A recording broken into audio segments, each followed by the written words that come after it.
It is everyone's favorite time of the year. We are talking weather in NFL DFS. Everyone loves weather. There's never been any pushback about weather on Twitter. No one gets angry irrationally about weather.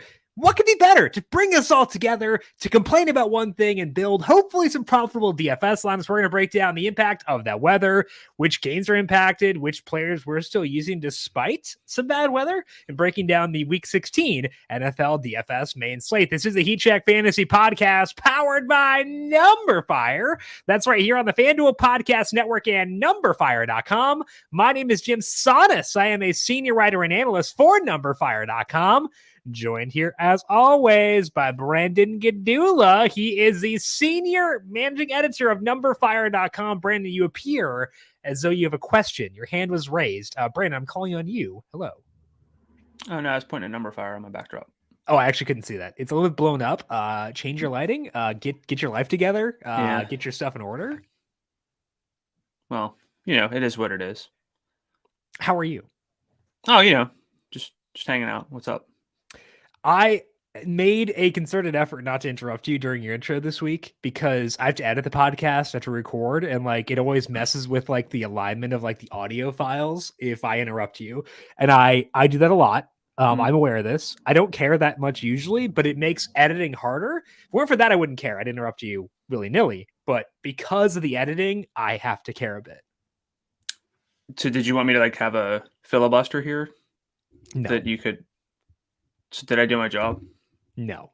Well, yes. I don't know. Actually, did you ever answer how you are? I actually don't know. I didn't. Probably not. You, but okay. Oh, yeah. I mean, it's a Wednesday, and we're doing the NFL show, which means doing all the prep with one fewer day, which is never ideal. That being said, at least these games are the main slates on Saturday, so it's kind of the same, but not really. And we got some practice notes, but it doesn't really feel quite like a normal week. But and a lot of what we're going to talk about is going to change, which is always the case whenever we talk on Thursday for Sunday. If we're going to talk Wednesday for Sunday, that was going to change. But even with the main slate on Saturday, we're going to get weather shifts. We're going to get some injury news one way or the other. And even before knowing that for certain, there's going to be a lot of ways that this slate can go. A lot of different ways you can build your lineups. You might have a very low salaried quarterback you could play. You might have the highest salaried quarterback in play. A lot of different options. And I don't know if there's a consensus. That being said, I think we can all agree that we love Christian McCaffrey. As always. And the problem is we can also love Derrick Henry. Maybe to the point where we want to jam in both? Question mark? Who can say? We're going to talk about that. We'll talk about the weather and more to get you ready for this main slate in just a bit. But first, a reminder to make sure you are subscribed to the numberFire Daily Fantasy Podcast feed, wherever you get your podcasts, especially this time of year when the podcast schedule is all up in the air due to the holidays. No more recap podcasts for the rest of the year, but still have the daily ISO via Tom Vecchio here on the numberFire DFS feed. We'll have our preview shows every week as well. So get those by subscribing to the numberFire Daily Fantasy Podcast feed, wherever you get your podcasts. And if you like what you hear, leave us a rating and review as well. And we, of course, are live on the FanDuel YouTube page as well. Looking to get more out of the NFL this season? Well, now is the perfect time to download FanDuel, America's #1 sportsbook, because new customers get a no-sweat first bet up to $1,000. That's free bets back if your first bet does not win. Just download the FanDuel Sportsbook app. It is safe, secure, and super easy to use. Then you can bet on everything from the money line to touchdown scores to over-under yards. Plus, FanDuel even lets you combine your bets for a chance at a bigger payout with a same-game parlay. So don't miss a chance to get your no-sweat first bet up to $1,000 in free bets when you join FanDuel. Make every moment more with FanDuel, an official sports betting partner of the NFL. Must be 21 plus and present in select states. First online real money wager only. Refund issued as non-withdrawable free bets that expire in 14 days. Restrictions apply. See terms at sportsbook.fanduel.com. Gambling problem? Call 1-800-GAMBLER or visit fanduel.com/RG. In Arizona, 1-800-NEXT-STEP or text NEXT-STEP to 53342. In Connecticut, 1-888-789-7777 or visit ccpg.org/chat. In Indiana, 1-800-9-WIN-IT. In Wyoming and Kansas, 1-800-522-4700, or in Kansas, ksgamblinghelp.com. In Louisiana, 1-877-770-STOP. In Maryland, mdgamblinghelp.org. In New York, 1-877-8-HOPE-NY, or text HOPE-NY. Or in West Virginia, you can go to 1-800-GAMBLER.net. Let's dig into the slate overview here for week number 16. And Brandon, I think the key thing here is weather. What is the slate overview for you in week 16? I love that Christmas song. Dashing through the wind with 27 miles per hour. Jason Hill just scored again in the over, hitting the first quarter. Yeah, I don't know about that one. I think for me, workshop it. We'll get the interns on a new Christmas Carol for the heat check. Yeah. So if we working some overtime, helping us write some new Christmas tunes. But yeah, I think look, it's finding some balance, I guess, probably, because like the slate's on no. Unbalanced. Stars and scrubs. Oh, no. I meant like life balance. Oh, yeah, sure. And I know, like, not, it's a holiday for a lot of people, not everyone necessarily, but it's a big day, a lot of overlap, which is, I'm sure, conflicting for a lot of people with like a lot of family plans. But when you work in the industry, it's also weird because you can't just check out from all the games.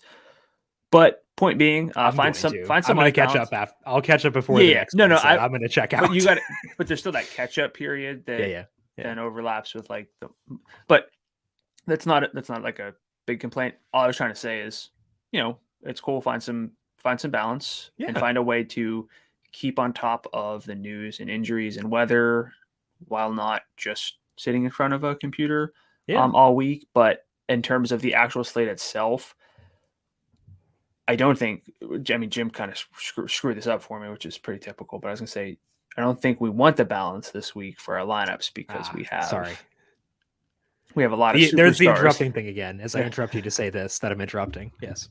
We got a lot of superstars in play this week, and I don't think not avoiding them, but I don't think that building around like the mid-tier is going to be enough this week. Yeah, I very much agree. I think the mid-range at running back, like if you count 7,000 to be like the mid-range, is okay. But you're doing that in order to get access to the studs. Like probably going to want Christian McCaffrey or Derrick Henry or Saquon Barkley, like one of those studs in each lineup.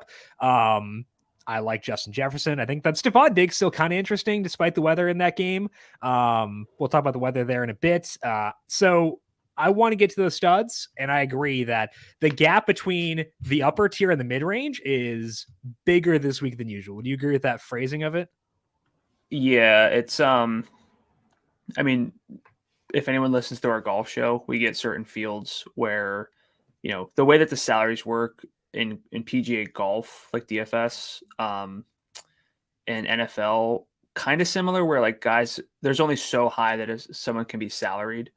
And, there are some weeks where we have 3 options who are tiers and tiers above the rest.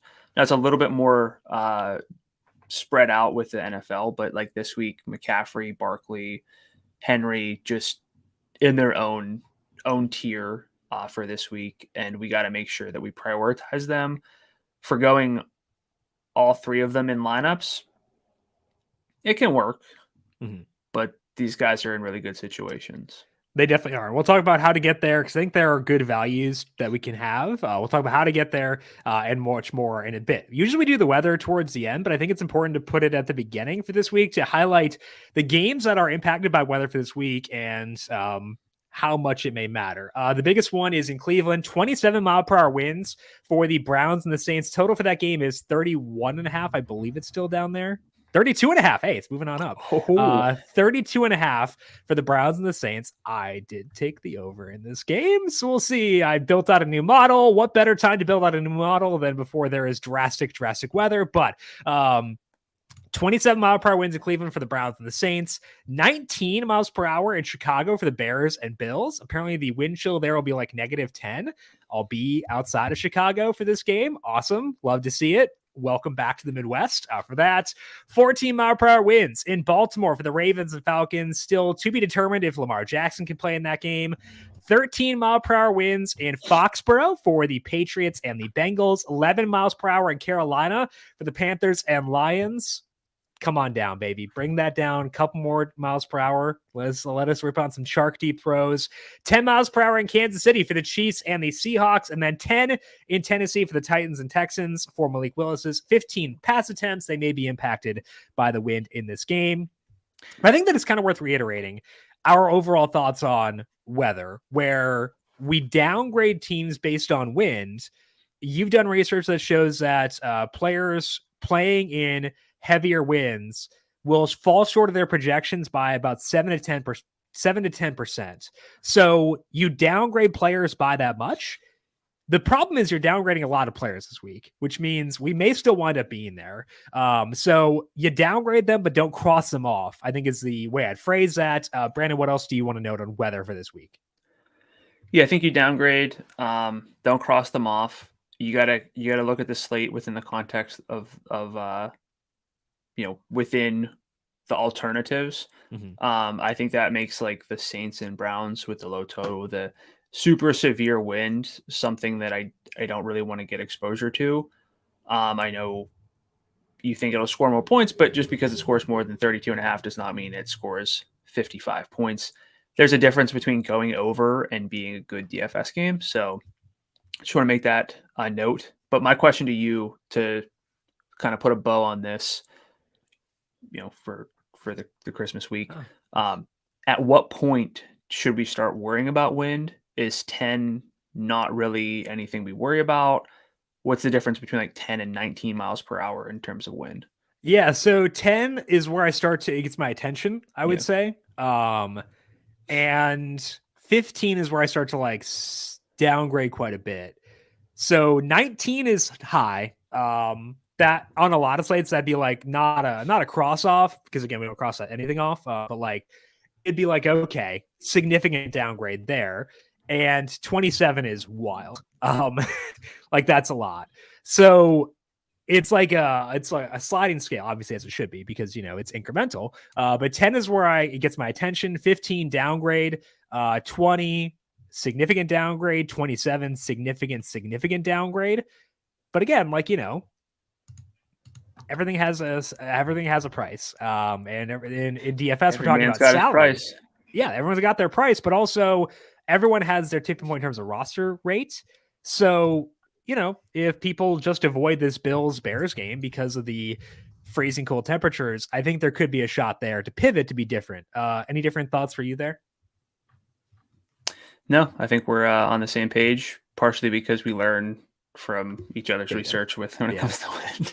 I mean, I cited your research within that, so yep, that's exactly it. Okay, let's dive into injuries here for this slate. Unfortunately, a lot at quarterback, beginning with Jalen Hurts, likely to miss this week due to a sprained shoulder. It would leave the team starting Gardner Minshew in his place. They also did activate Dallas Goedert from IR. The total for that game is still relatively high. That game is indoors. The spread is tightening as the week goes along, so we'll talk about the game in the bookmaker section. Lamar Jackson did not practice Tuesday due to his knee injury. He was expected back this week, but that seems very much in doubt now. Also, Devin Duvernay got hurt in practice. He was placed on IR. J.K. Dobbins has practiced Tuesday. That is apparently due to rest. So even if we get Lamar back this week, Brandon, I think the missed practice Tuesday is a big red flag because it means he's not fully healthy yet. So where are you on him in this offense, even if Lamar does wind up playing? Yeah, I don't think I'd get to Lamar necessarily, because even though we have a lot of down games, we have enough good quarterbacks to want to prioritize. Lamar, I don't know what the situation truly is with him, but it's not really. I mean, I know that he's had the 2 40-point games, but that feels like years ago at this point. But at the beginning of the season, back when he had more assets to throw to, it's a really bleak situation. That being said, I understand I like Justin Fields this week, despite wind and not having a whole lot to throw to, but it's more to do with the expected health of Lamar himself. Yeah, I think that's where I'm at too. I thought if Lamar were practicing Tuesday, I'd have interest in him, interest in Mark Andrews and stuff like that. But I think that we should downgrade them with this mispractice. Ryan Tannehill mispracticed Tuesday with the ankle injury he suffered against the Chargers. Seems like we're going to get Malik Willis in this game. That spread is down to 4.5. We'll talk about the Tennessee offense under Malik Willis in the trend section. Nick Chubb mispracticed due to a foot injury on Tuesday. As we discussed Monday, he played a season-high snaps this past week, so could be just maintenance after that. He also spoke to the media before practice, so I think he'll be fine. What's your view on this backfield with and without Nick Chubb? Probably,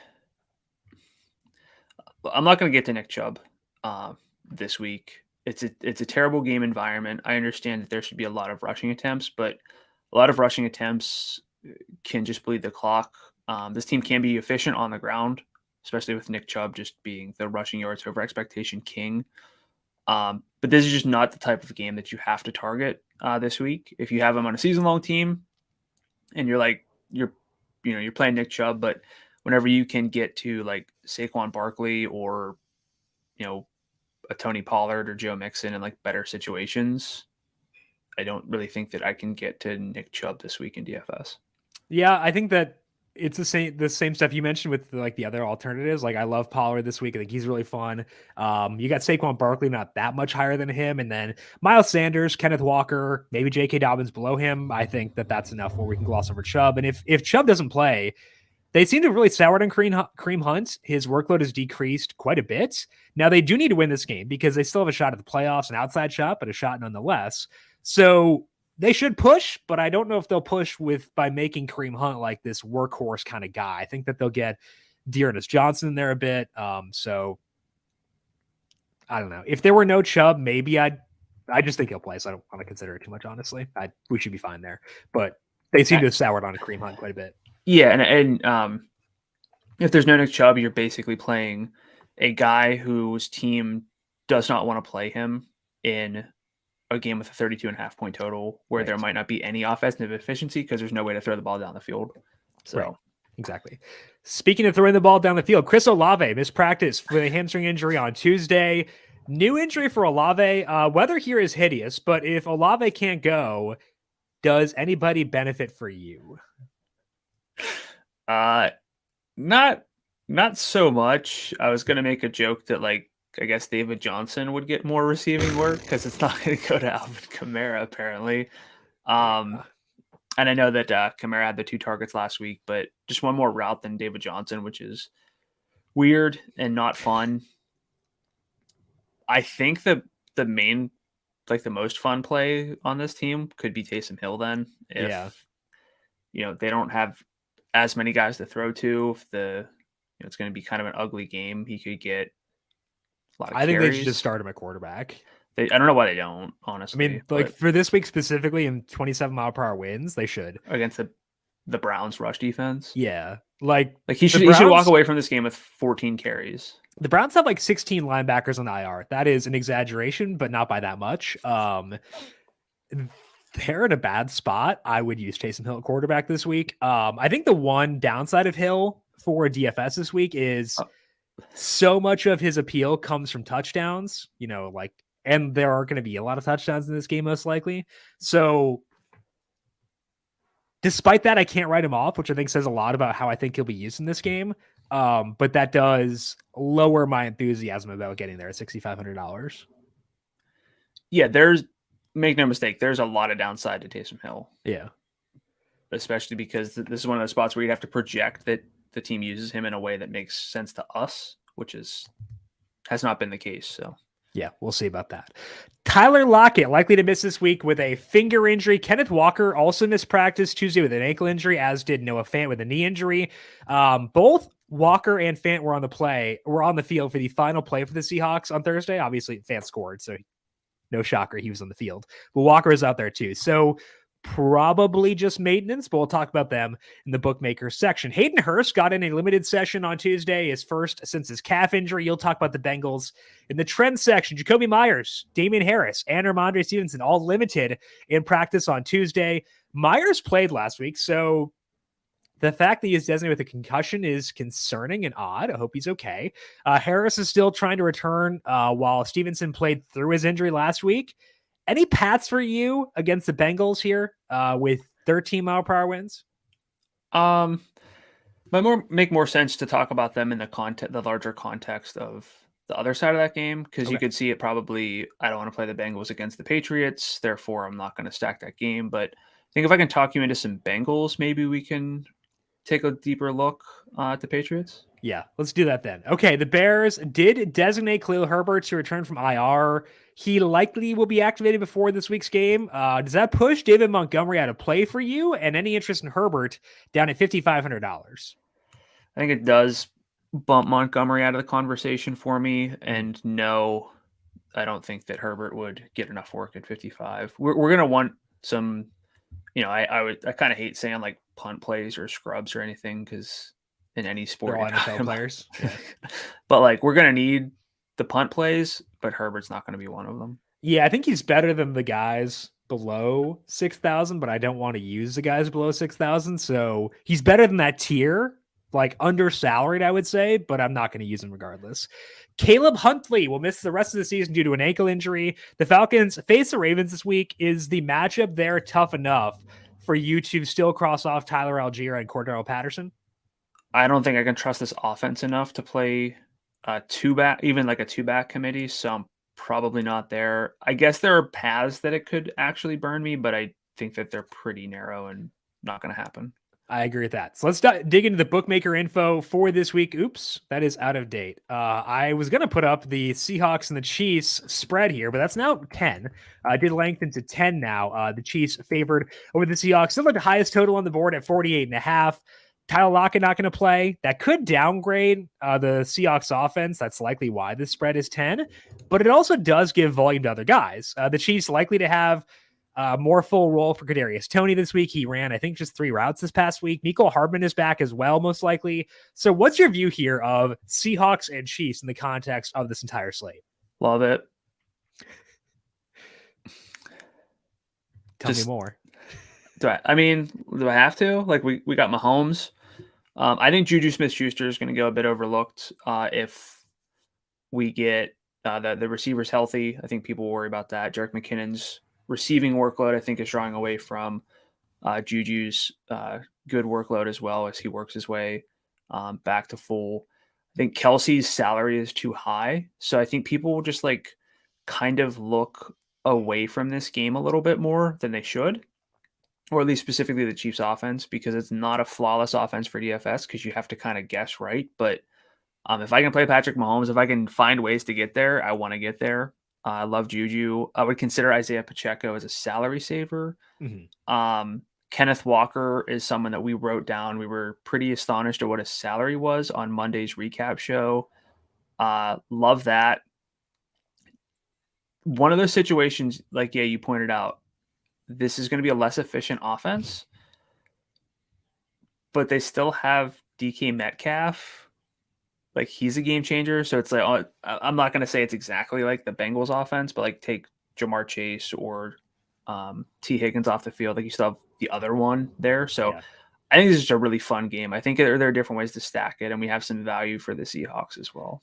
Yeah, I think that like we can downgrade Geno with no Lockett. Like, Geno might be in play if Lockett were healthy in this game. I think that taking Lockett away gets me away from Geno in DFS, but I still like DK a lot. And I think that like across my lineups this week, the average number of Seahawks per lineup that I have will probably be like 1.6.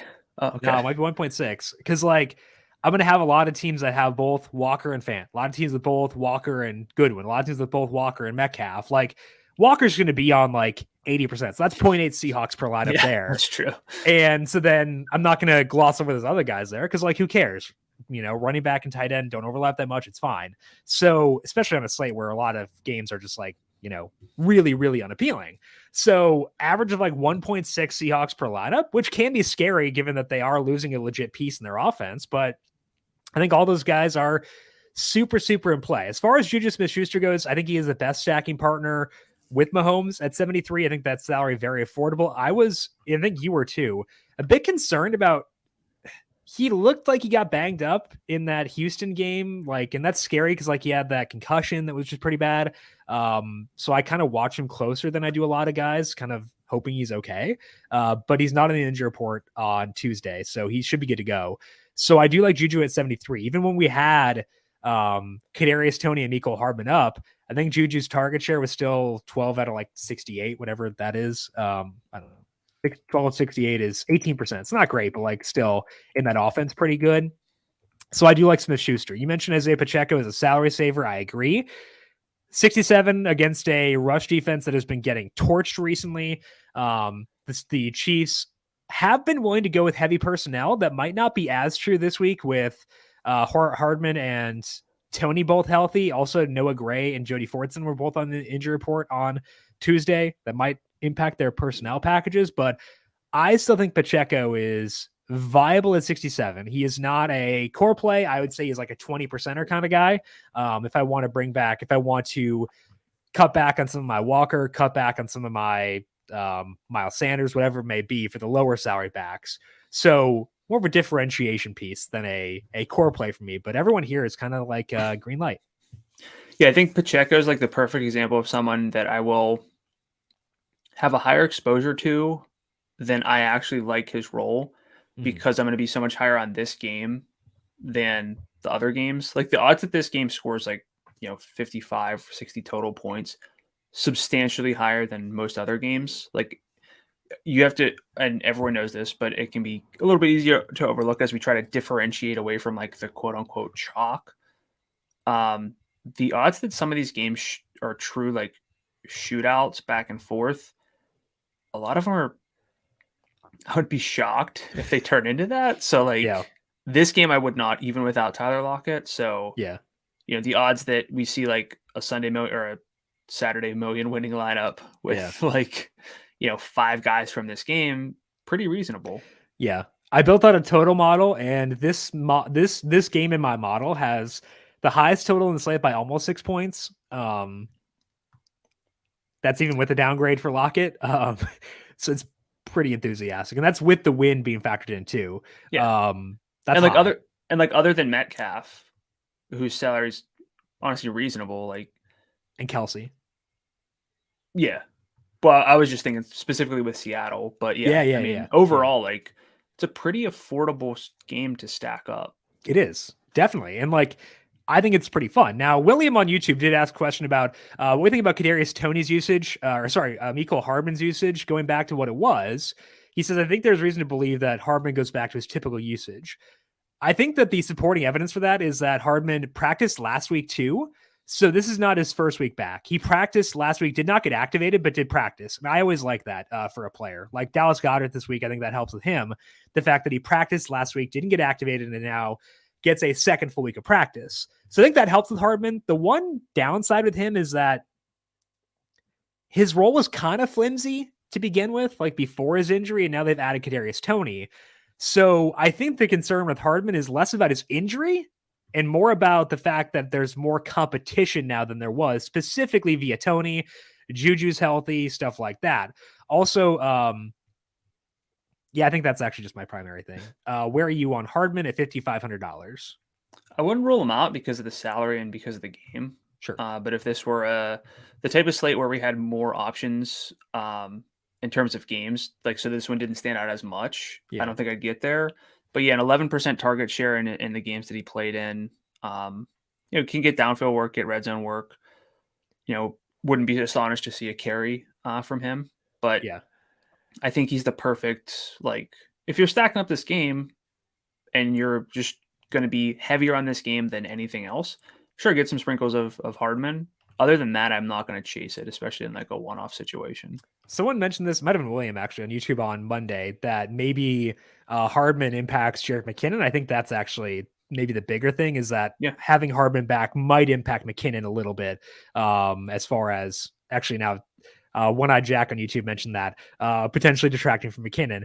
Hardman getting a lot of work inside the red zone. We agree. So good timing on that, Jack, over on YouTube. I think that it does downgrade McKinnon a bit. I think that Pacheco is more independent of that because he gets more work on the ground, but Just a great game. I think this is the best game on the slate by a wide margin, and I want to have exposure to this game in almost every lineup, likely everyone. But yeah.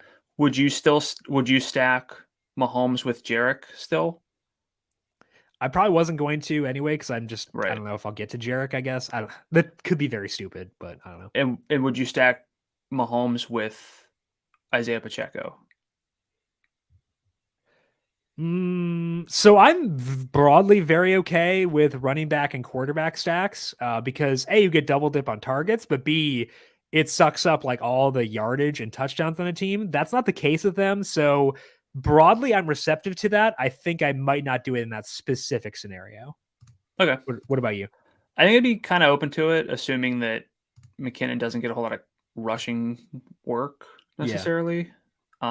If he's not on the field as much to overcome the receiving dearth. Yeah. True.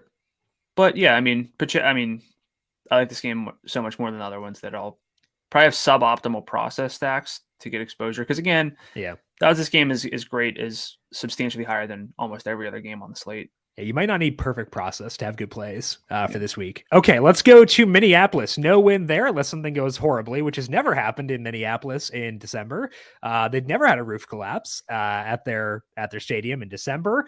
Actually, I think it's the anniversary of the Metrodome roof collapse. I was in Minneapolis that day on a bus back from college, and it broke down. My bus broke down too. Good stuff. Anyway, there is no wind in Minneapolis for the Vikings and Giants. Total is 47.5. The Vikings are favored by 3.5. We gushed over Saquon Barkley on Monday. How else are you getting exposure to this game? If I'm stacking this one up, I'm more receptive to Dalvin Cook in terms of like a running back stack that I don't think will be super popular just because if I'm on this game, I'm assuming that this is the game. Like, you know, in my specific lineups, it's not to say like I got to decide between this one and the Chiefs game. A Justin Jefferson Saquon Barkley stack seems super fun. Not the easiest to get to, but it is very doable. Because my question to you is, for stacks, we always have to ask the question. Oh, don't do it. Is it a 2 quarterback game? Is it 1? Is it half? This is 0 for you? I'd consider dimes, but I think this is a 1 really quarterback. I think this is a 1 quarterback game with the caveat that it's a half for both Daniel Jones and Kirk Cousins. Oh, okay. I actually like that. I accept that answer. Wow, I was expecting to fight you, but that was actually pretty good. So kudos to you. Yes, I think that's fair. I think that Jones is in play because of the rushing. I wish his weapons were healthier because he could actually be like a legit fantasy option if they were, but they're not. That's just kind of reality. You mentioned the Saquon Barkley, Justin Jefferson stack. That's very doable this week if you assume this is the game that blows up. Like Saquon Barkley, Justin Jefferson, let's go DJ Chark, let's go Marquise Goodwin, let's go Kenneth, and we went Komet. Let's be Komet. Okay. At 74.50 left for a quarterback and a flex. Do you have a defense in there yet? Yeah, the Saints.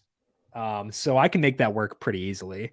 So you can get a Saquon Jefferson stack as long as you prioritize it. And my question is, why wouldn't you on this slate? Like, I know that using Jefferson does cost you McCaffrey. Actually, maybe it won't. Maybe just it does cost you McCaffrey, but honestly, I'm not going to have McCaffrey in every lineup anyway, so it's not like the worst loss, I guess. So is this game good enough where you would consider that for your main lineup? Or like yes. Okay. Because I think it's close. Yeah. I think I'd want to have a stack of Kansas City, Seattle in there somehow, but I'm okay with like, you know, let's say I'll have more, but like, let's say I have 2 lineups. I'm going to have probably a Saquon Jefferson stack in one of them. I think that's the way I'd phrase it. And this is not like earth shattering, but I think it's something that people won't necessarily prioritize enough because of the salaries being what they are. And because we have Derrick Henry and Christian McCaffrey. Like, it's hard in a vacuum to say I'd rather play Justin Jefferson at the expense of not being able to play Christian McCaffrey this week because their salaries are almost identical. But if you or just taking the angle in that specific lineup that this game is back and forth. Yeah. Vikings affair where it ends up scoring what's like 70 some total points, like typical Vikings nonsense. Yeah. So yeah. Anything else here for you? So you can build a Saquon, Jefferson, McCaffrey lineup if you're willing to go naked Gardner Minshew, which I think is his baseline state, is just naked. I feel like this dude does not wear clothes. So like naked Minshew. You can do that, and like I'm probably gonna have this lineup somewhere because getting Saquon, McCaffrey, Jefferson without using anybody I hate outside of the Bears defense, kind of hate that, but like whatever. I'm okay with that. I think that's pretty fun. So yeah, I think it's worth prioritizing. Now, I think the bigger question is, what about Rich Rebar uses the term ancillary jabronis. I'm going to steal that. So Rich, shout out to you at Laura Reeves on Twitter. Any ancillary jabronis for you in this game? Having a really hard time with KJ Osborne. Really hard time with in what way? Because we know that he had the great game last week. Not a whole lot before that led me to believe that game was going to happen. I don't know if it was matchup specific. I think he's a good player. Yeah. He's made some plays, but the salary of 6,100, I'm not going to say like it's absurdly high, but it's higher than I would like for it to be. Mm-hmm. It pushes him outside of like I'm going to play all the guys in the 57, 58 range because he's just a bit higher than that, and that adds up. I think he's game stacks only for me, but I'm really not I'm pretty receptive to Kirk Cousins and Daniel Jones in this game. Preference between the two? Probably Cousins, because as much as we want to knock him for not having a ceiling, he has an okay ceiling if you assume that the rest of the slate is going to be so marred by weather that Mahomes is not going to put up 40. There are paths to other guys kind of just being okay. And if that's the case, Cousins just being okay with 25 is totally fine. Yeah, I think I'd rather go elsewhere, but I get what you're saying. And it makes sense. I just think not really for me necessarily. Now, the receivers in this game, outside of Jefferson, you've got Darius Slayton, who is $6,300, which is just, I think that's like the Jason Kokrak salary. He's 63 perpetually. He'll never change. Yeah. I think among the receivers, I like him most, like including Osborne, including Thielen, including Richie James, who has a low salary. I think I'd prefer to go Slayton because the Vikings let up a lot of downfield targets, and that's kind of their weakness, is like getting burned outside. And Slayton hasn't had a big game recently, but he has, like, again, the threshold for me, which will change this week because of the low totals. But like, can you give me 85 yards or 2 touchdowns? He can get 85 yards. He's done that several times this year. Whereas I don't think Thielen can get that. I don't think targets to get that. I don't think Richie James can get that. He's 52, so it's a low salary, but I don't know if the juice is there to like be a difference maker. So I think that a Dalvin Slayton stack might be kind of different. Different way to get there. Very different. And I could be into that as well. So of the star pieces in this game, I would say Slayton's my favorite. Salary is not low, but I also don't think it's high enough to like make him off the map for me in game stacks. 2 game stacks only? Probably, because if it's not a game stack, I'm probably going down to Chark or Goodwin or Jahan Dotson potentially. Yeah, I'm with you. Okay, let's move on to the Eagles at the Cowboys. Spread is down to 4.5 now in this game. Cowboys 4.5-point favorites, despite no Jalen Hurts in this game. Total still high at 46 points. The Eagles implied total is like decent relative to the slate. So I'm going to ask you about this game in general, but I want to ask you first, is Gardner Minshew in play at $6,100? He is. I think a lot of it has to do with the fact that it's on the week 16 main slate. And there's a lot of concerns with weather, a lot of concerns with, there are high upside quarterbacks on the slate. Yes. And they can all those guys can put up big games, but the odds that they do that are a lot lower than they would be if there were no weather concerns in these same matchups. Mm-hmm. So the fear of missing out on a huge game, plus, Josh Allen's salary of 9,500 leaves you. Mahomes up there at 92 is very close as well, but leaves you almost no room for error in that conversation for the rest of your lineup. So within that context, I think Minshew with Dallas Goedert, Devontae Smith, AJ Brown, like he should be able to move the needle a little bit. Yeah, I think that Minshew is the biggest reason why I don't want to play Kirk Cousins, because that I would agree with. Like, the reason he's Kirk is because he has upside in terms of like good infrastructure around him, game is indoors, stuff like that. Minshew has that for a lower salary. So I think that's my key sticking point with Cousins, that I like Minshew more to save salary. In defense of Kirk Cousins, I think he's a tier above Gardner Minshew. Yeah. Once we factor in salary, I understand it, but yeah. No, you're right. And like, his team is favored, not as bad of a matchup. It's like, you're right. It's an apples to oranges, but oranges are tasty too.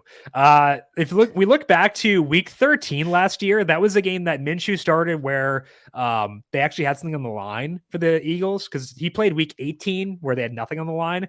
But in week 13 against the Jets, they had 29 plays on early downs in the first half, 13 passes, 16 rushes. So pretty rush heavy script.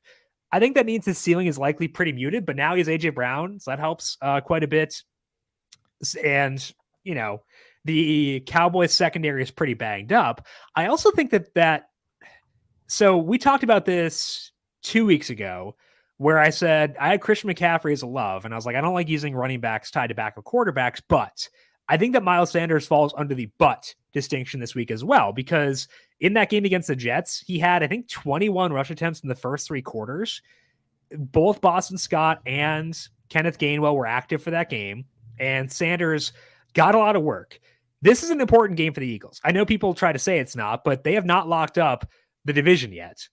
They have to win just one of their final 3 games, and the Cowboys could lose one and they'd win, but that's not 100%. And I don't want to jack around if I can end this thing early, personally. Calm down. I think they want to win this game pretty badly. And I think that could lead to a decent amount of work for Miles Sanders. If he gets steamed up because of the backup quarterback narrative, which I think is stupid, then I'd go away. But what?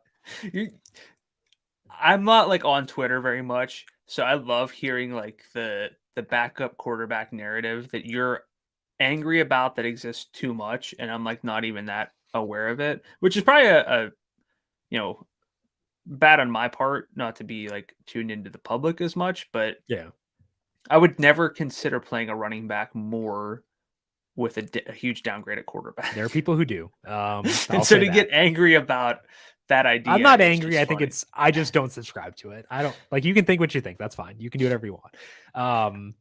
But I like Miles. Leighton Vander Esch not going to play this week. I think that's an upgrade for Miles Sanders too, in terms of the matchup. So I like him less than Kenneth Walker, but I would say between him and Pacheco and J.K. Dobbins as like differentiators off of Kenneth Walker in the 7,000 range, I would say I would rank them Walker 1 with a bullet, Sanders 2, Pacheco 3, Dobbins 4. I agree. Okay. So you're higher on Minshew than I am. Can you play any pass catchers? Yeah. I will have some Goddard.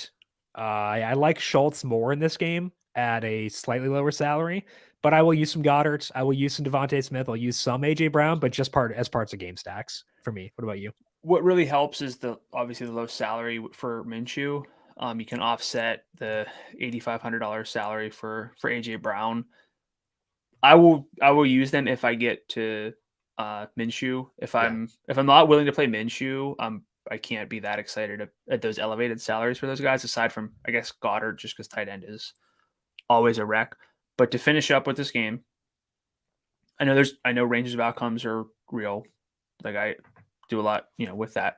What is like what's your expectation for Minshew? What number are you kind of thinking? He gets me 17. I'm glad with that play because of what it earned me. Does he need like 20? Is anything below 20 a failure? Like, what's your expectation? I don't think you can be happy with any quarterback scoring less than 20. I agree. And I need them to have the potential to get 30, even if they're low at 61. And That's why I'd still prefer Justin Fields at 78 over Minshew, despite the weather. That's why I prefer Patrick Mahomes at his salary. But I think that Minshew is like if we're ranking the guys most likely to get me, like 4 times their implied salary, Minshew's probably like top 5 in that discussion, right? Maybe. Yeah, like at value, like baseline value, yeah. Totally. Baseline value is very flawed, so I don't want that to be like an endorsement of that approach. But right. given the number, if it weren't for all like the desirable studs in this slate, like McCaffrey, Henry, Jefferson, Barkley, et cetera, it'd be a different discussion, I think. And if it weren't for the other quarterbacks on this slate, like Allen being downgraded due to wind, Hurts not playing, Burrow playing in wind against a very tough defense, stuff like that, I think I would just cross him off. But I think with all those factors considered, he's on my list. Because I have him, so like I do what's called like a boom bust ratio. It's like your percentage of having a good floor game versus a good ceiling game. Minshew is second behind Mahomes in that metric. Okay. That's not to say that he's very likely to have a huge game. I have him at 8% to get to 25. Okay. 25% to get to 20, basically. I think I'd use that 25 number as like an exposure guiding North Star. Yeah. I think that's fair. 25% of him opens up a lot. Okay, let's talk Cowboys. We have CeeDee Lamb. I think he's awesome. Hot take. I love Tony Pollard in this game at 77, especially if people decide that they don't want to go there. They might. I can't get a read on him, honestly, because people love Pollard, but also I think they see how much Zeke is used and they complain about that. So like they might not want to use Pollard. So I like Lamb and Pollard. Pretty sure I'm done with Michael Gallup. I don't know, man. I think there are better salary savers this week. So if it's in a game stack, I might have a share, but and then Schultz, I think is a really good play at 61. What's your view of the Cowboys, and can you use Dak? I can use Dak. Again, in the assumption that same thing with like Kirk Cousins. If I assume like this is the game that scores a lot of points, Dak has not had the ceiling game. People, don't really seem to like Dak very much. It's weird. Consensus. People are like dinging him because Noah Brown dropped a pass in OT. Like people get mad at Dak for that. Like, how dare you force Noah Brown to drop this pass that went off his hands? Speaking of Noah Brown, I might rather play Noah Brown than Michael Gallup, honestly. Yeah, Dak's in play. Pollard's in play. Probably not going to get to Zeke, although the salary's back down a bit. I think this is just more game stack dependent because of the Minshew situation, where it's harder to prioritize these guys outside of like the assumption that this is a huge game. And if I'm going to do that, then I'll probably be playing like Dak or Minshew in those lineups. Like, I don't know if this is the right mini stack game because I don't want to get to like Devontae Smith and Pollard plugged into other priority stacks. I think a Miles Sanders Pollard stack is fine with me. It does occupy 2 running back slots, which is kind of annoying. And I think that's probably, but it's kind of the same salary as like a Walker Saquon stack. And this gets you a game stack in a dome. Yeah. So I think there are drawbacks to it, but I think it's something I'll do. Sanders Schultz game stack to occupy tight end. I don't mind, but yeah, it's not the best mini stack game. I agree with that. Yeah. I'd rather go full stack than mini stack in this one, personally. And take advantage of the low salary for the quarterbacks in a potentially good game. Exactly. I agree with that. Okay, let's dig into the trends here for week number 16. Starting off with you, talking about the 49ers with Brock Purdy at quarterback, facing off with Washington for this week. What are you seeing with this offense and the superstar, Brock Purdy? Oh, I thought okay. I just want to talk about Christian McCaffrey, basically. Well, I want to talk about the superstar, the best player on the team, Brock Purdy. Yeah, that's true. I mean, what's his record as a starting QB? That's all I want to know. I mean, QB wins, baby. Yeah, one of the best offensive situations. Actually, did you know that he has a brother named Chuba Purdy? Did not know that. Yeah, I wish Chuba were in the NFL too. I don't know if he has anything weird in his. I don't know a lot about him, but I know his name is Chuba. I want Chuba Purdy in the NFL at some point. I think he's still in college. He's been in college for like 8 years, but I want Chuba Purdy in the NFL. Go ahead. Let me know what. Okay, let me know what I can. It's just one of the better offensive situations on the slate this week for San Francisco.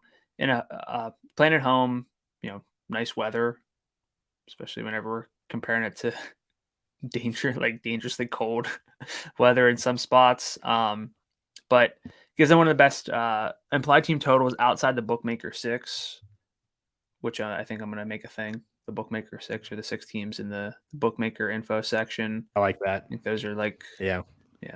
But they play Washington, who's really solid defensively. Top 10 in both adjusted pass defense, where they're 8th, and rush defense, where they're 1st, according to numberFire. But I'm going to look at Brock Purdy a little bit deeper and make sure that he can do something against the tough defense. His adjusted numbers are basically the same as Jimmy Garoppolo's. Purdy's averaging 0.24 passing net expected points per dropback without adjusting. League average is like 0.11. But he's 0.16 over expectation, which basically just means he's playing well above what he would if he played to the level of the defenses he's faced. That adjusted number ranks right between Jared Goff and Josh Allen, and I will not specify which one is the higher of the two, but it is Jared Goff. Thought you'd like that one, Jim.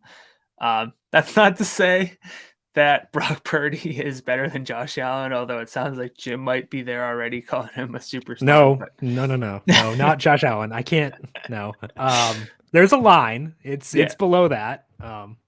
But efficiency wise, we can talk off air about where that line is, but sure. Efficiency wise, Purdy's been doing enough to keep this offense afloat.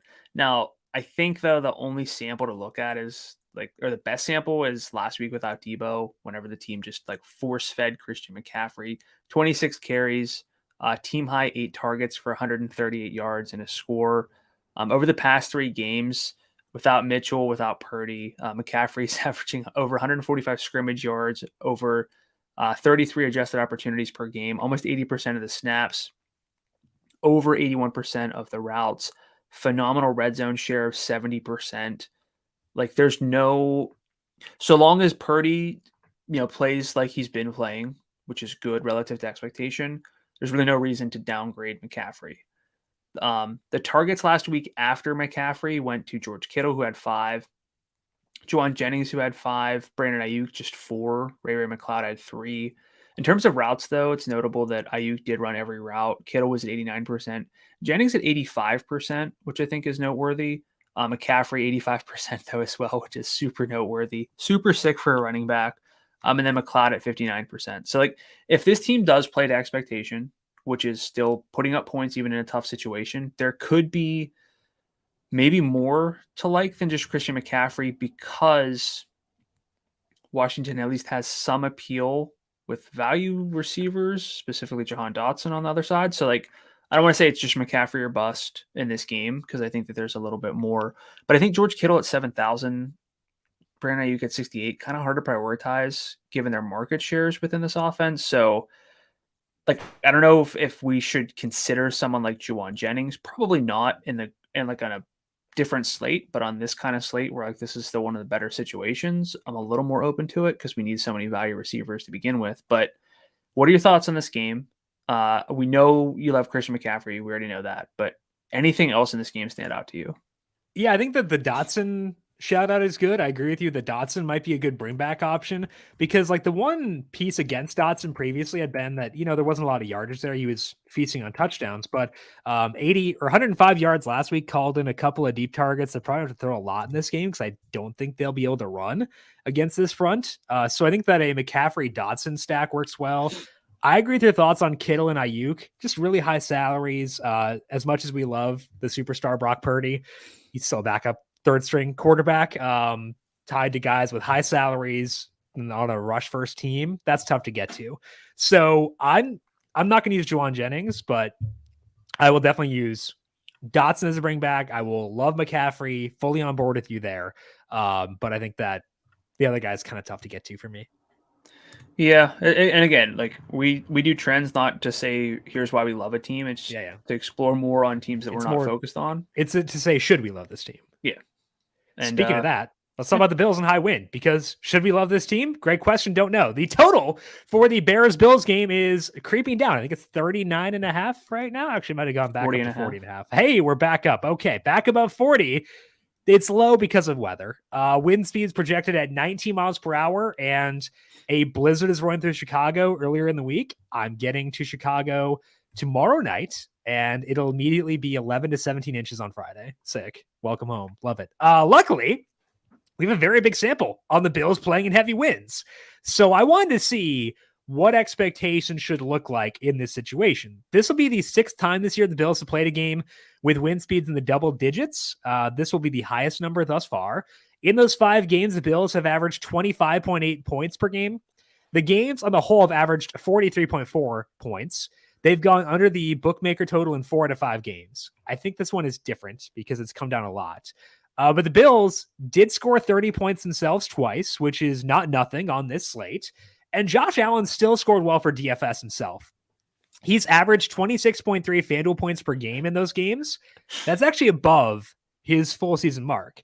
He scored 36.2 in one of those games. That's his highest output this year. Allen has scored 26 plus FanDuel points in 3 of the games. He had 20 in all of them, and that includes the first game after his elbow injury. So Allen is still viable, but the games do tend to be low scoring. Is he viable enough to justify 95? Tough. I don't know. Stephon Diggs has gotten very good volume in these games. He's averaged 11 targets per game in heavy wins because the Bills are freaks. If you look at the games where Isaiah McKenzie has played, it's 11 per game, 2.8 deep targets per game.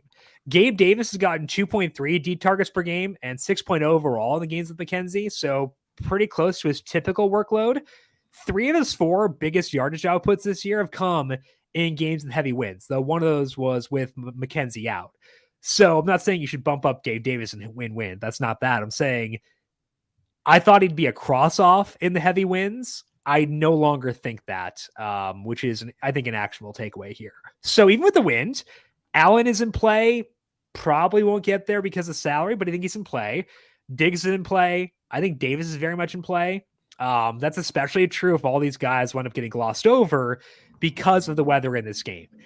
You know that I care as much about wind as anybody, I hope. But yeah, more about wind. But it seems like find someone who looks at you the way Jim looks at a wind forecast. Find just the way I look at domes. I wish every stadium were domed. That'd be my first move as commissioner. Put a roof on it or else you're exiled. Am I dumb to still be kind of interested in the Bills here, despite the heavy wind? No, it's a really good on paper matchup. Otherwise, my question though, and my concern is, I can like Josh Allen all I want. I don't think I'm going to get there. Yeah. There's not a whole lot on the other side to bring it back with. I think there are better plays than Stephon Diggs at the top. I don't think this game is going to be a true shootout. Now, I like both quarterbacks well enough. Don't have a whole lot of stacking options. So I guess the main access point would be Justin Fields by himself and Stephon Diggs. But I think Khalil Herbert coming back makes the backfield for both of these sides now hard to get to. So I'm with you where I'm not overly concerned, but I don't actually know if it's going to change anything to the point that I can or want to prioritize this offense. So I think the one way to play it could be a Fields, Kmet, Gabe Davis game stack. Yeah. Because that's a lot of low salary guys. It allows you to get McCaffrey. You can get to, I can get a game stack of Chiefs Seahawks in there as well. So I think that works with Fields in heavy wins. He's played in heavy wins almost every game this year. 8 out of 13 games he's played have been in double-digit win speeds, including every home game except for the monsoon game against the 49ers. That was low wins, but it was a downpour. So his 2 40 burgers both came in heavy wins. So I think that he can still go nuts. And if I think that Gabe Davis can still get deep work, that's not bad. So I think a Fields, Kmet, Davis game stack is very in play. Where does that kind of rank for you relative to a Chiefs stack with Mahomes at quarterback? Because I'm thinking just quarterback specifically here. Yeah. like Dak or Minshew stacks? I would say Mahomes / Chiefs 1, Dak Minshew 2, But and that's 3 three. then. Like that's kind of 3, yeah. And then Fields would be 4th for me, I think. I think I'm all right with that. Okay. Yeah, it's a little concerning, like how low the betting markets are in this game, but I'm not going to ask you like Cousins because I know that you're not there, but I would probably put Fields stacks above like Cousins and Danny Dimes. I agree. Stacks. Every time anyone says Cousins, like from watching a Vikings game, I think of the show The Bear, which takes place in Chicago and just includes like these two guys shouting cousin at each other. And I think of that every time I hear Kirk Cousins. You would hate that show, by the way. Don't watch it. But I started it. I loved how nonstop and frantic it was. It is a panic attack for a half an hour, a voluntary panic attack for a half an hour. Good stuff. But great show. People love it. It's a great show. It's just not for me. It's not a Brandon show, and that's okay. And by the way, everyone, if you have TV recommendations, tailor them to the people you're giving them to. Like, Jim's not going to recommend that show to me. Uh-huh. There are certain shows I'm not going to recommend to Jim. Uh-huh.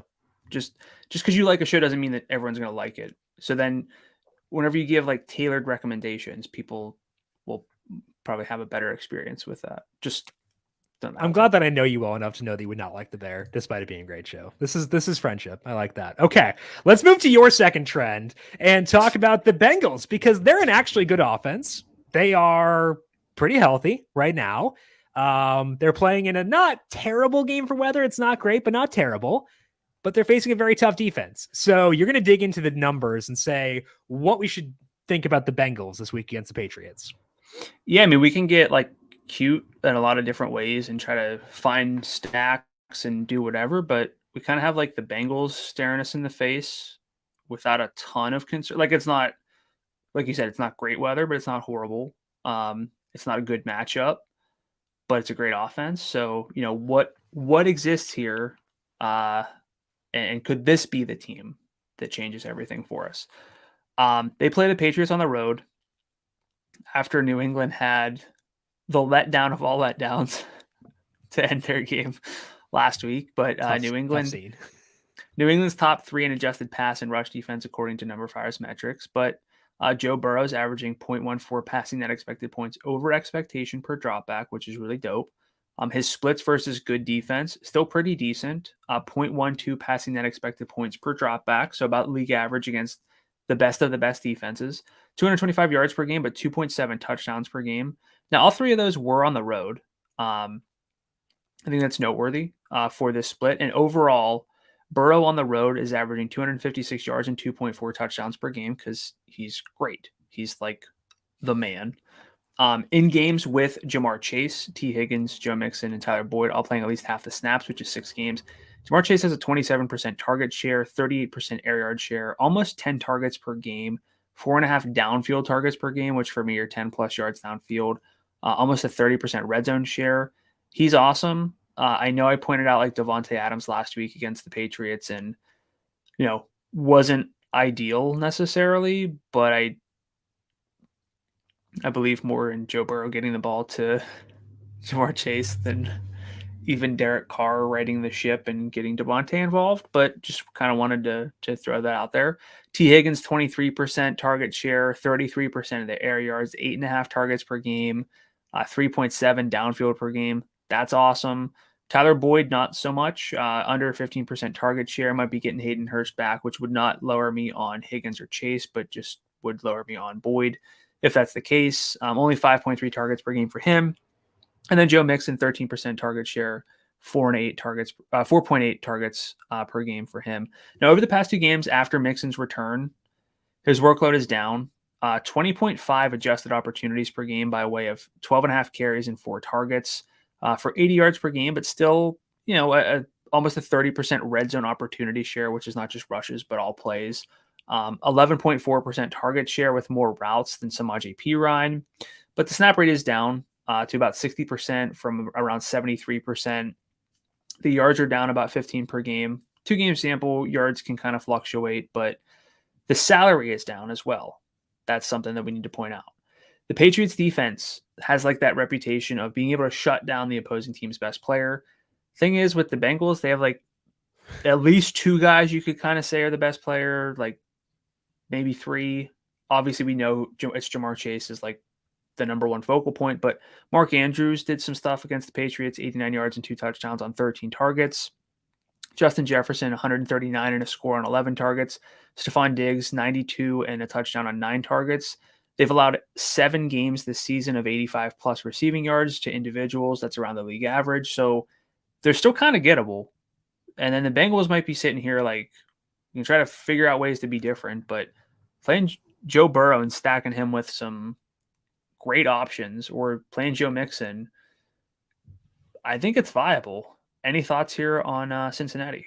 I think that like the FOMO factor is pretty high with them because they can do that, and which probably means I should just use them. But I don't want to use every quarterback. And I think the appeal of, once you consider everything, like including wins, game context, matchup, I think the appeal of Mahomes, Dak, Minshew, Fields is all higher. And I don't really want to get to a 5th quarterback this week. So if you're doing 150 lineups, you should have Burrow stacks in there for sure. I'm not going to do that though. Yeah. So, because like you said, I have family stuff I need to do this weekend. So I am altering how much I'm playing this week as a result. So I'm not going to get to Burrow. I think that could be a mistake though. So I think that what you're saying is correct. And I do fear that. I will not get there despite that, but that might be dumb. That's my assessment of it.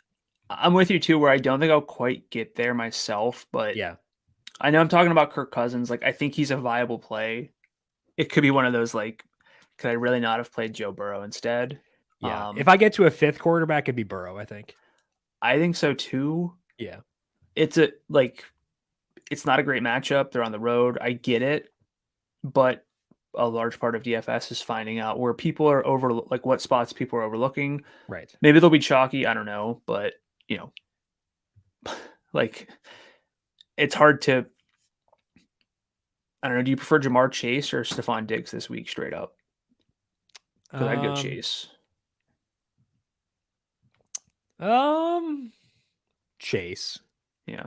I think so. Yeah, that's fair. The one counterpoint here is that this game in my model has the 3rd lowest total of the week, considering wins, game environment, stuff like that, pace, things like that. It's above only the Cleveland New Orleans game and the Houston Tennessee game, so it's pretty low. But that everything is kind of low this week, so it's not a huge demerit for it. I gotcha. Speaking of that Houston Tennessee game, let's talk about the Titans offense. If we assume that Malik Willis plays, let's dig into this offense and see what to expect. Because obviously this does change things, but they are still 4.5-point favorites. The Texans defense is playing better, but I want to see what we could expect. And the first thing to expect is 0 passing volume, because in the 2 games Willis started, 10 and 16 pass attempts, respectively. He threw for 55 and 80 yards, which means no Chigakonkwo this week, no Treylon Burks. They're dust. They did, though, provide a bump to Derrick Henry, because in those 2 games, Henry averaged 171.5 yards from scrimmage per game, 75% red zone share. He had just 25.5 adjusted opportunities per game, but that was in part due to a negative script against Kansas City. And again, they're still 4.5-point favorites here. So likely a positive script. My model has them favored by 5.7 in this game after putting Willis in as a starter. So I think that's intriguing for Henry. The question is the McCaffrey thing, because we have McCaffrey, whose workload is better even if we have Malik Willis as a starter for the Titans. However, the matchup is definitely better for Henry. So how does your view of the top end change if we assume Malik Willis is starting? Is it still, no doubt it's McCaffrey number 1? Is Henry at least in the discussion now for you? Do you give consideration to potentially going nuts and jamming in both? How does your view of the top end at running back change with Malik Willis in there, potentially opening up more rushing efficiency for Derrick Henry? Do you know how many yards?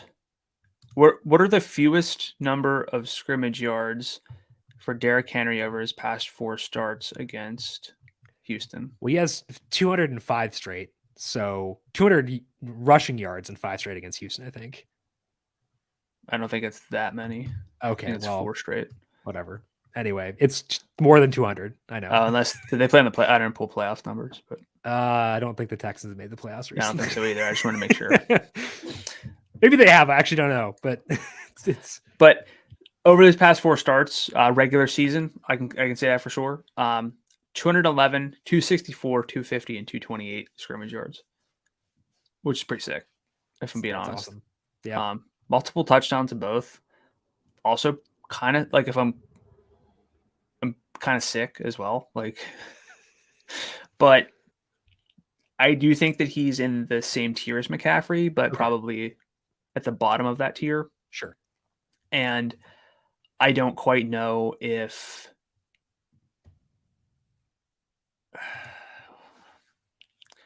I mean, maybe I could play both.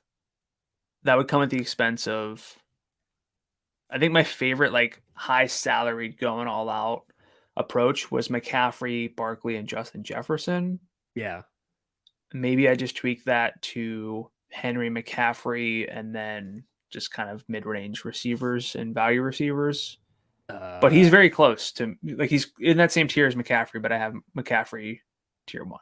What's up? So you can get Henry and McCaffrey in the same lineup without using any single players we have not discussed already. You can, I would believe that. You can get a Gardner Minshew stack with Devontae Smith.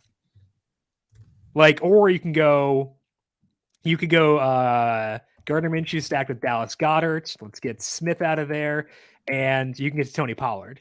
So you can have a Cowboys Eagles game stack while having Derrick Henry and Christian McCaffrey. And you're going to hate yourself a little bit at wide receiver, like you're using DJ Chark, Marquise Goodwin, and then player to be named later. But you can make it work. I want to have at least one lineup with McCaffrey and Henry, because I think that this is actually the week where that's worth it for once. Yeah. You might get 55 combined from your 2 running backs there. No, they're high salary. Like 55 from one of them. It's just being like, I wasn't just going to say they're both going to get 30, but it is what it is. Okay, so this lineup has a full game stack of Eagles Cowboys. Yeah. It has a game stack, a mini stack of 49ers Commanders. And that's it. But it has a full stack and a mini stack. It's actually a good process-ish kind of lineup. And I'm not spending below 77 at running back. I kind of like it. Yeah. If you've got one lineup, you got a single bullet, I think that is at least a build you consider, is the way I'd phrase it. I would agree with that. Okay. If I give you one lineup, that you're going to McCaffrey over Henry, correct? Correct. Okay. Well, let's go now to our player loves for week number 16. Starting off at quarterback, Brandon, what you doing over there? I don't actually know what I'm doing here because I don't know if these aren't my 2 guys anymore. Okay, just tell me who you like now after we discuss it all. Well, I had Joe Burrow and Kirk Cousins. I thought like initially they were going to be the guys, but I'm going to prioritize. Is this your 2? No, it's not. I'm going to prioritize Mahomes because that game is stackable and I can get to Mahomes. And then, well, I guess, Minshew. Yeah. I'm really liking what Minshew gets me this week. Yeah, I think that if it weren't for the appeal of Henry and McCaffrey and Jefferson and Saquon, if it weren't for how good those studs are, I think that Minshew would be less appealing. But I think for this week specifically, he does grade out well. I do think it's a different situation than why don't we just play every quarterback who opens up at like 65 or below to start? Like, that's not really the thing. I think Minshew is capable of holding this offense that has like four Pro Bowl level offensive talents, like not counting the offensive line. Yeah. Jim, this is a fantasy football show. We talk about the 4 positions. The 4. Wow. Tight end. Disrespectful. Oh no. Sorry. I was thinking. Were you thinking flex was a position? The Taysom role. Yeah. Oh, yeah, he's in that position. I agree with you that Mahomes is gettable this week and is therefore desirable.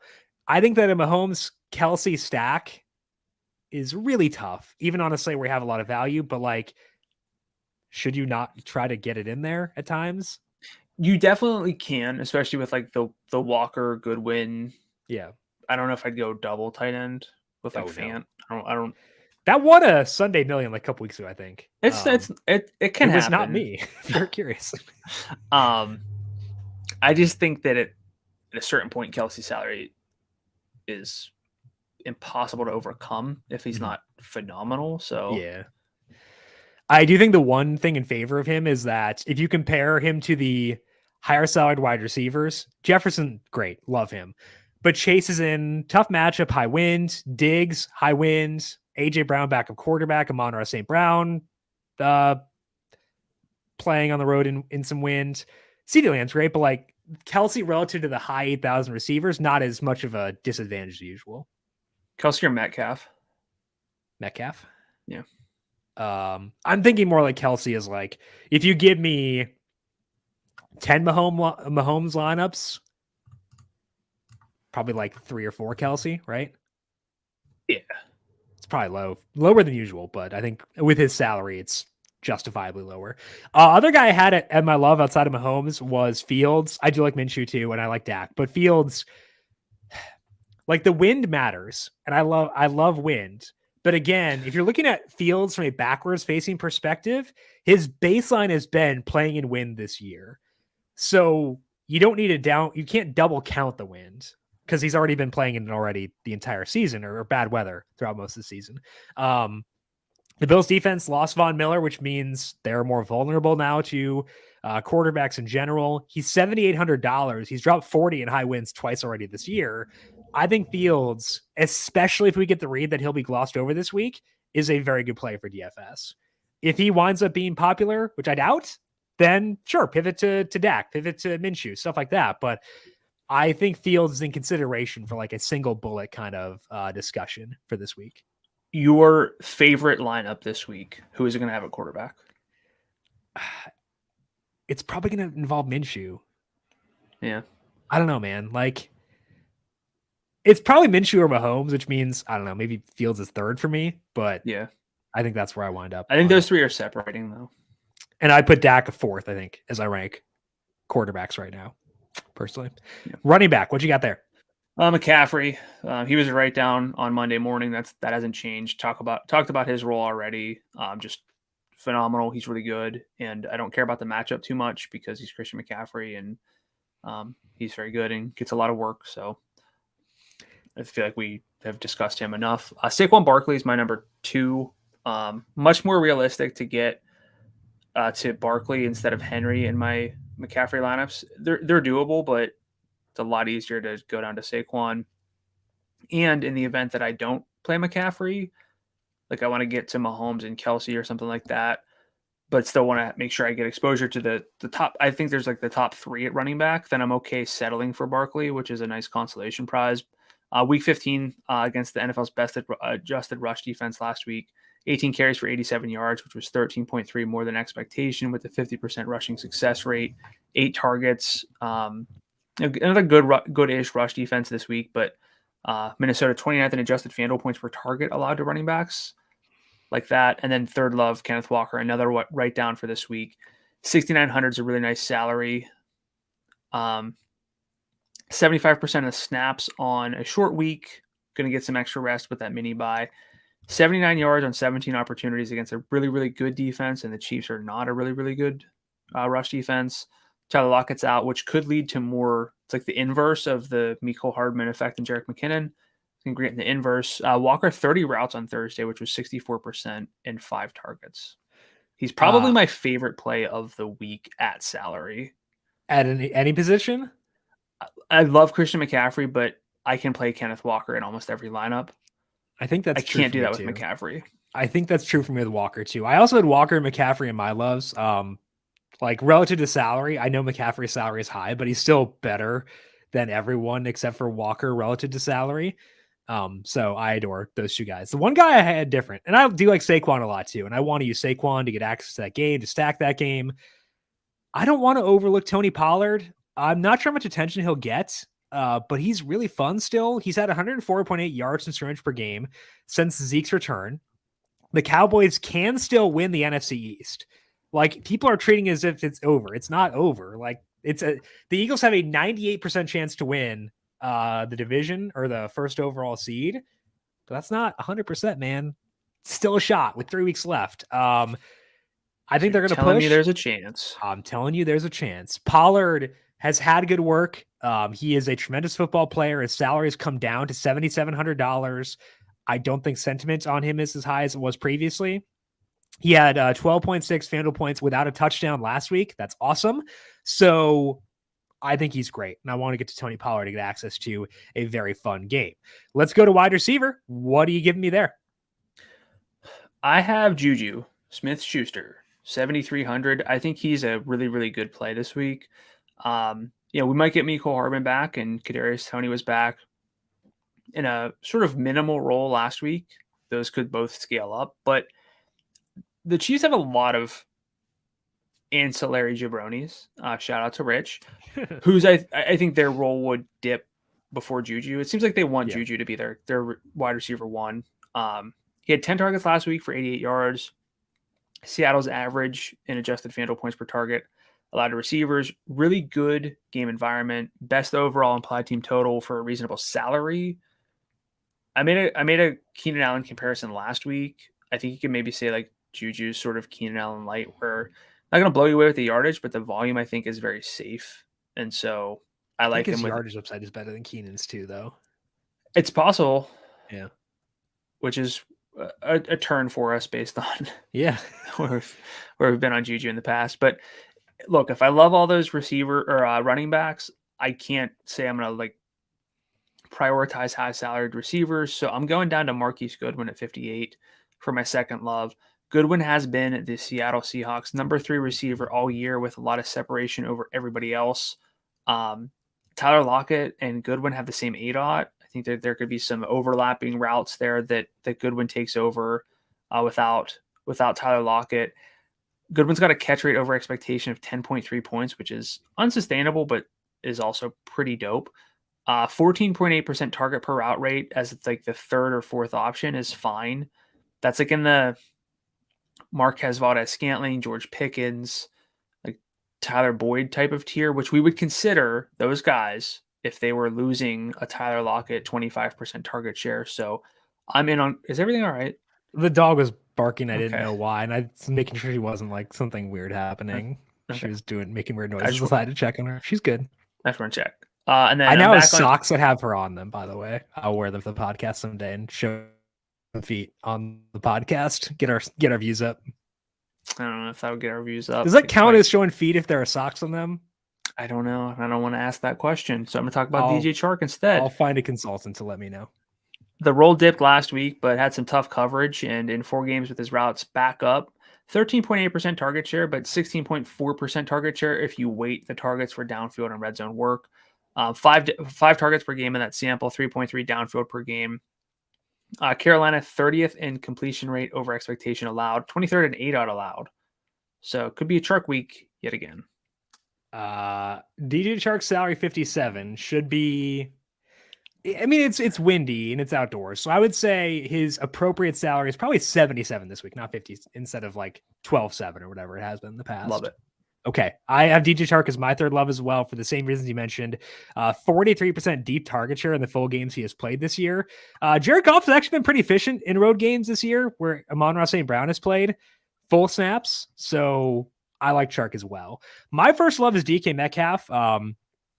I do think it's important to downgrade offenses when they lose legit wide receivers. But part of the thought process there is, okay, how does a guy deal with tougher coverage? A, can the Chiefs provide that with their current defense? And B, it's DK freaking Metcalf. Like, I vomit every time someone says, this guy's an alpha. But, like, you don't get more alpha-ish than DK Metcalf. 26% overall target share, 32% deep, and 37% inside the red zone while playing with Lockett. Now, no Lockett. So DK Metcalf 8,000, rockstar level play this week. I do want to talk about Gabe Davis. Again, I talked about him briefly Maybe I shouldn't talk Gabe. Rosa is upset about Gabe. She's not a big Gabe person, apparently. But I am. I know the wind is high, and I think that should downgrade him. But again, 6 targets per game in wins, 2.3 deep targets per game in games with Isaiah McKenzie. No one's going to use him. Banged up secondary, $6,400, slate changing upside. His 171-yard game came in high wins. I think he's interesting still. So I want to make sure I get some Gabe Davis. Will he be in like a single bullet lineup? Potentially not, because I'll probably go with like a Goodwin Shark situation there, but he's a consideration for it, I would say. So yeah, that's where I'd be with him. Tight end, what you doing there? I'm going to start with my second love here, Cole Kmet at 51. Just a really low salary and opens up a lot to get to the running backs, especially in lineups where I'm not playing Gardner Minshew. But there's a lot of downside with the individual matchup against this defense and the win concerns. But if you really factor in salary, there's not a like they're good situations, good building blocks for upside, but it's not as scary as some other slates have been for tight ends for me. Kmet's averaged 6 targets and 48.5 yards per game in 2 games since Fields returned, which is 26% of targets. Love the Bears, but they should probably trail here. And notably, Buffalo, 7 end zone targets faced by tight ends have not yet allowed a touchdown on them. Yet. Some might say that they're really good, but some of us might say like there's some regression coming. So just saying. My first love was Mark Andrews because I was assuming Lamar was going to come back, and I think that Andrews at 64, all of the downside is kind of factored in fully with Andrews in that matchup against the Falcons at 64, but I'll pivot and just say that I'm going to play Dallas Goedert a good amount, especially stacked with Gardner Minshew. So, but if we do get Lamar like full, he's good. I think Mark Andrews could be, I think everything is factored in to that salary for Andrews. I'd fully agree. If we get full Lamar by Thursday in practice, I would go with Andrews too. My first love is Dalton Schultz. Similar thought process to Goddard, but he has his starting quarterback. That's kind of the main differentiator for me with going to Schultz. 18% target share for Schultz in the games since Noah Brown returned with a 31% red zone target share. He has yardage upside. They're playing indoors. Big matchup for them. So I think that Schultz is a great play this week at 61. I also have Kmet. He has 7 and 5 targets in the 2 games with no Darnell Mooney. If they can throw in the wind, they probably will have to against the Bills. He's got some yardage juice as well. So 51, I think that Kmet grades out well. Defense, what you doing there? I'm trying to get to the Saints. It's really easy to just punt completely with defense to squeeze like the final few guys into your lineup. But the Saints, I kind of want to build into my default lineups and try to work around that so that I at least have some salary for defense. 13th in adjusted pass defense. This game is going to be super windy, which is generally good for defenses based on the research I've done. And Deshaun Watson, not very good at football right now. He is not. So the Saints are interesting. I also think the Browns are interesting in that game. We typically want like higher total games because it implies more pace, but I think in this situation it might be drastic enough. Like you said, the wind does help for opposing defenses too. I don't mind the Vikings as a spend down option at 36. I am okay with, I like Saquon a lot. I am okay with maybe Darius Slayton. I think that Danny Dimes is not out of consideration, but Daniel Jones can make mistakes. He's been much better this year, which is worth mentioning, but they're good against the rush, which may funnel the Giants to pass a bit more than usual. So I don't think the Vikings are totally out of play at 36. I'll have a non-zero number of Bears lineups at 31, despite how awful that feels. I'll probably have Falcons if Tyler Huntley plays. Yeah. There's gonna be a lot of gross stuff this week. I think the Panthers are viable too at 35, despite my love for DJ Chark and Jared Goff. I think they're in play too. So I'm going to spend down this week for sure. Okay. I mentioned before that we needed the interns to make us a song. Oliver has already written us a song and tweeted it at me. It's the tune of Heart the Herald Angels Sing. My confidence in being able to sing that is low. You got this. So what I want to do is direct all of you. I'll retweet Oliver's tweet. Go there, check out Oliver's Twitter. It's at probably Oliver is his Twitter account. He wrote us a song. So Oliver, not our intern. I want to make that clear. So we would pay our interns if we had interns. Oliver did write up a song for us to the tune of Hark the Herald Angels Sing. So Oliver, thank you. I will retweet that for people who are desperate for our song for players in bad weather. Brandon, any final thoughts for you, non-Christmas song related, before we go send the good people off to finish their lineups? I do have a Christmas. Is this not Chark the Herald Angel Sing? Oh, wow. Oliver did make us a Chark Week graphic. So Oliver, not to put you to work, but if we can get like a Chark the Herald Angels Sing graphic, again, not putting you to work, Oliver, but I'm putting you to look, Oliver, you did doing some great stuff, but I gotta say, bud, you dropped the ball. I thought this was the Chark the Herald Angels Sing. So I had minus 10,000 on. That's so good. Okay. Well, sorry, you've been put to work. By Brandon. A sincere thank you. I was taken aback. To be clear, I did not put you to work, Oliver. This is all Brandon. If you don't have time, that's cool. We still respect and love your work, but putting it out there. Chark the Herald Angels Sing. Oh, that's why. Yeah. All right. I mean, you now have to go 100% DJ Chark as like a Chark the Herald Angels Sing narrative. Look, either way, great song. I'm reading the lyrics now. But maybe all we got to do is just change the first word to Chark, and then we're all set. We get like DJ Chark with like Angel's wings, or what could be least offensive in doing this? I don't know. Actually, Oliver knows this. He knows how to do this stuff. I'm going to leave it to him. I trust him to do the right thing. So at probably Oliver on Twitter to find that song. Again, I'll retweet that at Jim Saunas. Brandon, any final thoughts for you before we close up shop for today? A lot of different ways to go this week, including quarterbacks at all ranges, running backs at very high salaries. I don't think this is a week to consider like value at running back. Just isn't quite there unless we get some breaking news by Saturday. Just a lot of different ways to go, and I absolutely love those slates. Yes, I do too. I love slates where I can justifiably target studs, and I have that this week.